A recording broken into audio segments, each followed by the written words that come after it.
Hello and good morning to all. In this video, we are going to discuss the work A Defense of Poetry. It was written by P.B. Shelley.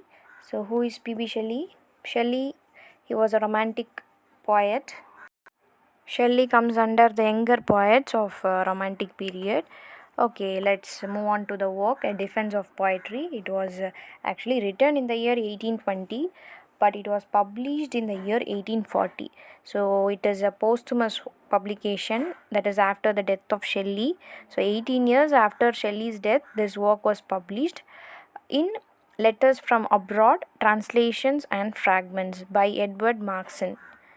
Okay, actually, this work was supposed to publish in Literary Miscellany, but Shelley couldn't publish it, so it was published only in the year 1840.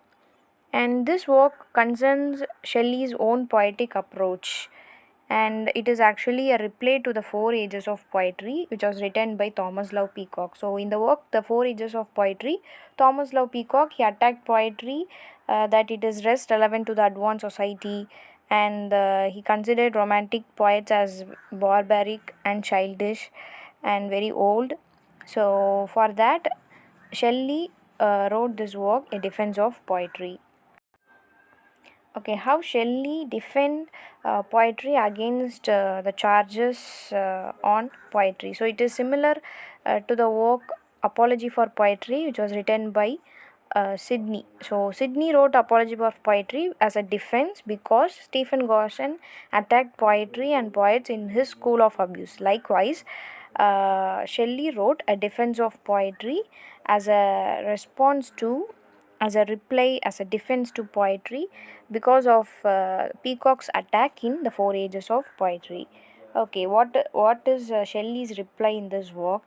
According to Shelley, poetry is relevant to every age, and poetry gives morality and it expands the imagination. And poetry is a source of sympathy, compassion, and love, and it reflects the real world. It is a source of all knowledge.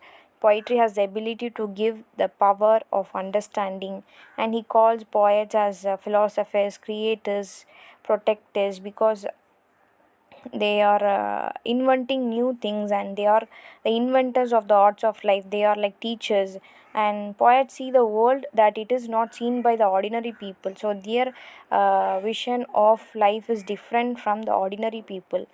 And he called poets as the unacknowledged legislators of the world.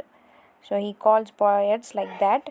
And according to Shelley, reason and imagination are both faculties in the poet. So reason and imagination is very important for a poet. And Shelley distinguishes between measured and unmeasured language. So according to him, measured language means poetry and unmeasured language means prose.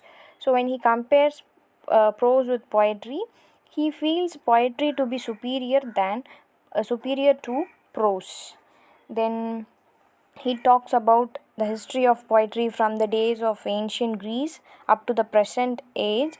And to Shelley, it was poets who saved the world from ruin and anarchy. And he sees the medieval poet like Dante as the bridge between ancient and modern world. So these are the few things that we have to take note of in A Defense of Poetry. So in short, as the title mentioned, A Defense of Poetry, Shelley defended poetry from its criticism in this work. That's all. Thank you.